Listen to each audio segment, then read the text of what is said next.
My name is Amy, and I am currently 32 years old. As a pregnant woman entering my 9th month of pregnancy, I am experiencing a new milestone in my life. On this day, we had planned a visit to my husband's parents' house. It's about 30 minutes from our apartment to my husband's parents' house each by car. Therefore, we can visit easily several times a month. The main purpose of today's visit was to enjoy the apple pie my mother-in-law is good at making.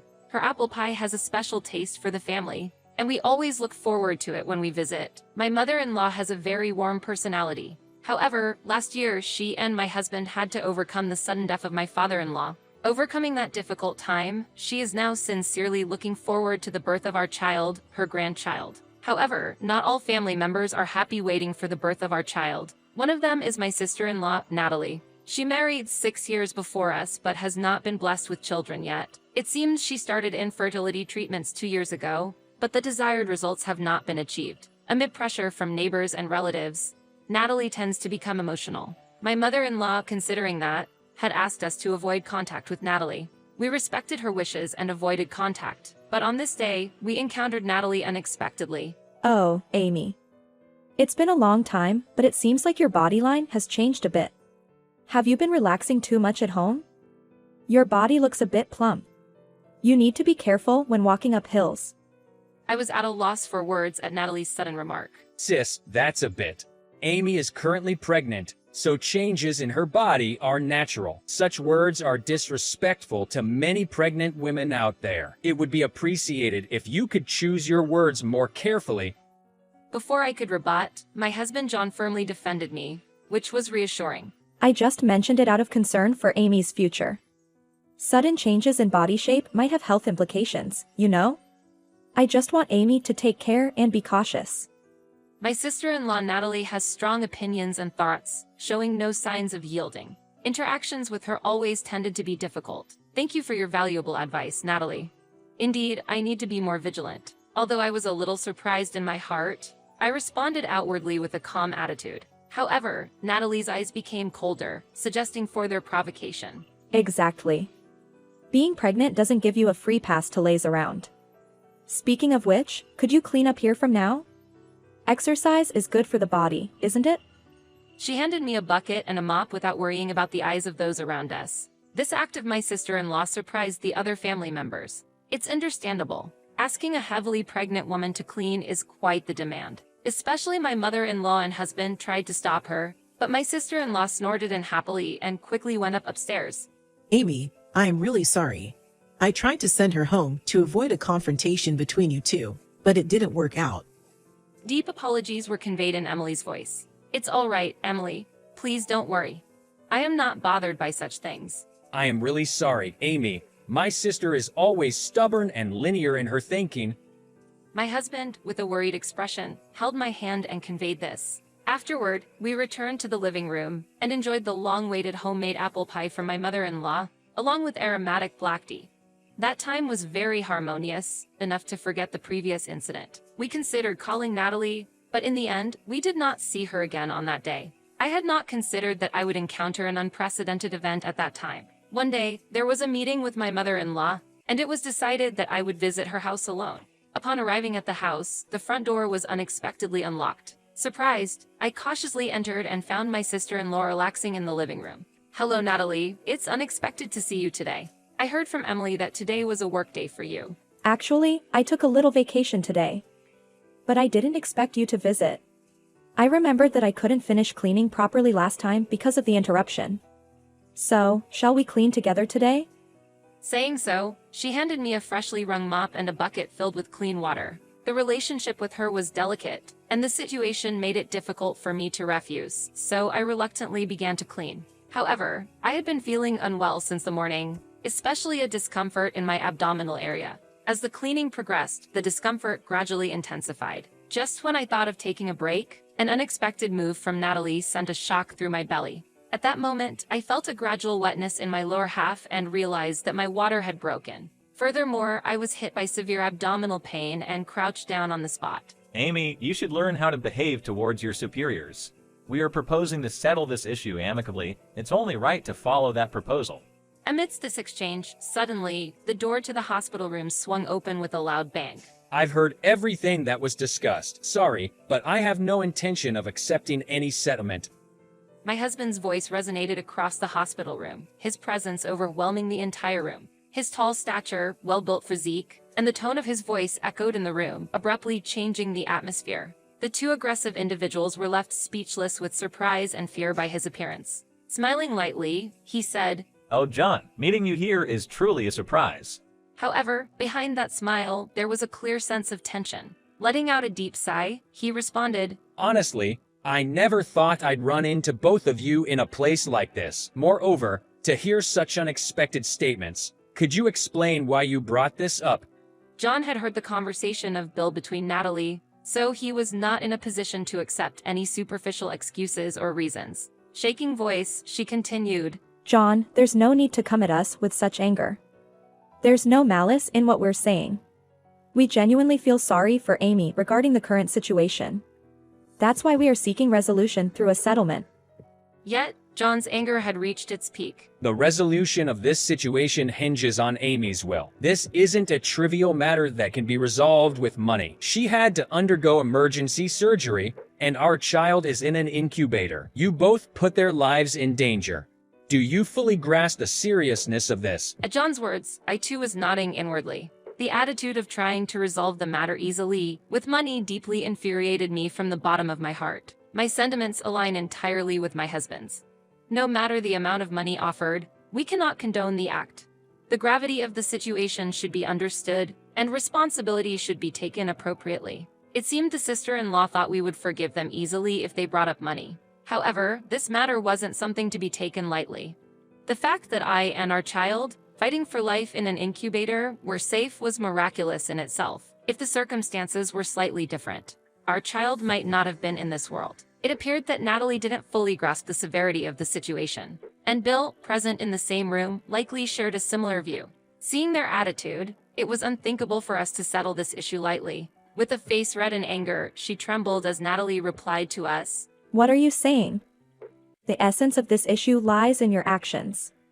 Knowing how much I have suffered over being unable to have children, you dared to stroke your belly in front of me. That was like rubbing salt in the wounds of my heart. That's why I acted with the intention of teaching you a lesson. Ever since I got pregnant, I had only saw Natalie a few times. Every time I appeared in front of her, she would quickly flee into her room. Hence, the likelihood of her witnessing me stroking my belly was extremely low. Yet, for some reason, she strongly asserted so. I found it very questionable. Regardless of her excuses or background, her fault wouldn't disappear. Both my husband and I couldn't find it in our hearts to forgive her actions. I can understand the desire for a child and the suffering it's causing you. However, it's not permissible to resort to violence against Amy for that reason. No matter how deep your reasons or background might be, endangering someone else's life is absolutely unacceptable. Although my husband tried to explain to my Natalie with a calm yet firm attitude, they were unwilling to accept our words. From their expressions and behavior, we could only feel their desire to escape from this troublesome situation as soon as possible. Sorry, but it's difficult to talk any further. It hasn't been long since my surgery, and my condition isn't good. If this commotion continues, I intend to call the police. For me, who was recovering, a lengthy dialogue with them was a huge burden. After my husband ushered the two out of the room, he sat down for a moment, letting out a big sigh with a tired look. He had anticipated in advance and recorded the exchange with them thoroughly that day, so now we had solid evidence in our hands. Even my mother-in-law, understanding how much Natalie had suffered from not being able to have children, was furious and couldn't agree with an act that threatened my and her future grandchild's life. As a result, we decided to take legal action against Natalie and officially filed a police report. Eventually, Natalie was taken away by the police. A discussion was set up through lawyers afterward, but Natalie was very aggressive towards the lawyer, stating loud, I am not at fault at all. She deliberately showed off her fertility to me, who is suffering in a childless situation. She is not a complete victim either. So, I think we should resolve this issue through a settlement.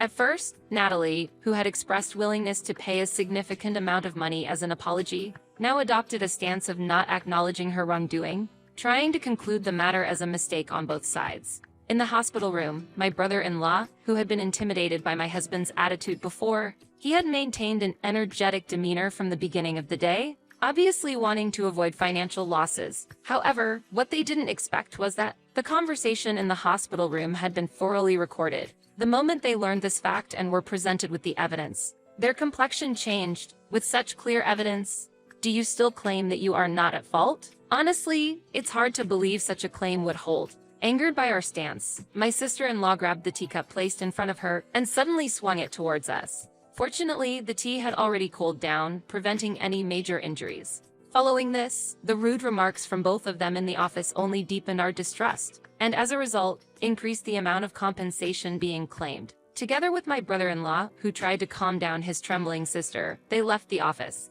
Considering the violence and unpleasant behavior I had been subjected to, as well as this incident, I was convinced that the amount of compensation from Natalie would be substantial. When I explained this series of events to my mother-in-law, she, while deeply saddened, I am filled with regret that my daughter did such a terrible thing. There's no need to settle this matter. She should accept the consequences of her actions and apologize. She said it with tears in her eyes. It was hard to believe that someone, supposedly of an age to behave as an adult, could hurt their parents so deeply. I could feel the depth of my mother-in-law's sorrow and felt genuine sympathy for her. Eventually, the high compensation claim from Natalie was finalized. Shocked by the amount, my sister-in-law repeatedly contacted me. We were in the same position, so I want you to reduce the compensation, even a little. She pleaded. However, recalling the actions of Natalie, I found it unbelievable that she could make such a request. No matter how many times you call, our opinion and resolution are firm. We are not considering reducing the compensation or settling this matter. Honestly, the frequent calls with the same content are very bothersome for us. So please stop contacting us. The continuous calls from my sister-in-law stressed me out to the point where I ended up using harsh words. Whether my words fueled her anger or not, suddenly she showed up at my apartment. It's useless to hide. I know for sure you're in there, so come out right now. Hiding like a coward. It's just pathetic. That day, I was not feeling well and was lying down on the sofa to rest. However, that brief moment of peace was shattered when the intercom rang, followed by Natalie's angry voice. What on earth are you doing? Showing up unannounced and making a scene like this. Are you all right in the head? You are causing inconvenience to the other residents, so please go home right away. I tried to remain as calm as possible while firmly protesting against Natalie's unreasonable actions. There are various families living in this apartment complex, with small children and elderly people spending their nights in peace. Making such a noise outside at this late hour felt utterly inconsiderate. Although I desperately wanted to resolve the situation, my husband was away at work at the time, forcing me to deal with it alone. No matter how much you try to persuade me, my opinions and thoughts are not going to waver. Please stop intervening in our lives. While supporting my weary body, I was asserting my strong resolve against Natalie, yet she was heavily fixated on coming to a settlement with us, showing no signs of lending an ear to my feelings or appeals. It's not like I created this situation out of my own will. If you had understood our feelings and acted a bit more modestly, this wouldn't have happened. It's strange that you got pregnant first, isn't it? It should have been us. I just can't understand why it was you. She seemed to view pregnancy as something to be compared and competed with others. As for me, I believe that pregnancy is not a matter of winning or superiority over others, but rather depends on each couple's timing. Of course, I can partly understand Natalie's feelings, as she is undergoing fertility treatments. However, it's utterly unacceptable to criticize others' choices and situations using that as an excuse. Everyone's background and values should be respected. I understand that you've been deeply troubled over not being able to have children, which must be very tough. However, that doesn't give you a legitimate reason to harm others, especially my daughter. I simply cannot accept the fact that my daughter got involved in this situation. I want you to take full responsibility for what you've done to my daughter. Above all, my daughter's safety and happiness are my top priority, and I absolutely cannot forgive anyone who harms my daughter. Later on, I suddenly heard the sound of police sirens from a distance. As the sound got closer, I instantly realized what had happened. Probably, some other residents of the apartment reported this late-night commotion to the police. Well, making such a scene in front of someone's house at this hour, startling the people around, it's only natural for the police to be called, I believe. Hey, it looks like the police are headed this way. Why? Open the door quickly and let me in. Help me out. My sister-in-law pleaded with a mix of fear and desperation in her voice. However, I had absolutely no intention of complying with such demands. Shortly after, police officers appeared at the entrance of the apartment. They must have come to hear the details from Natalie. I, too, provided the officers with information regarding the incident, explaining the sequence of events in detail. Around that time, my husband returned home from work. He also reported the details to the police officers. Based on my husband's testimony, the officers took Natalie in a patrol car to the police station. That night, I suddenly received a phone call from my brother-in-law. When I answered, he began speaking fervently with a slightly tired voice, explaining that he intended to end the relationship with Natalie and didn't want to involve us in his personal issues. Apparently, in the past, a colleague from my husband's company happened to be at the hospital where I was hospitalized and overheard some careless remarks made by my brother-in-law. Once this talk spread within the company, particularly among the female staff, my brother-in-law's reputation plummeted rapidly. The backlash against his comments and actions intensified, eventually reaching the Human Resources Department. While regretting his mistake, my brother-in-law reported the truth to the HR department. However, as a result, he was forced to step down from his current position and got transferred. Speaking in a serious tone, he pleaded, I can't stand being troubled by her anymore. If more trouble arises, I won't be able to handle my job. So I want you to leave me out of this from now on. After a brief silence, he hung up the phone. Thereafter, we had no contact with him and became completely estranged. Having gone through the trouble with my sister-in-law, we were able to receive proper compensation from her. To avoid any further issues, we decided to change our phone number and even move to a new place. Even if my sister-in-law, who fell into a harsh economic situation, sought help from us, we haven't shared our current address or contact information with her, making it difficult to respond to her requests. A few months later, to our joy, our daughter was able to leave the hospital in good health. Miraculously, she showed no signs of any after effects and has been growing healthily day by day since her discharge. According to neighborhood chatter and sporadic information, Natalie seems to be drowning in a significant amount of debt.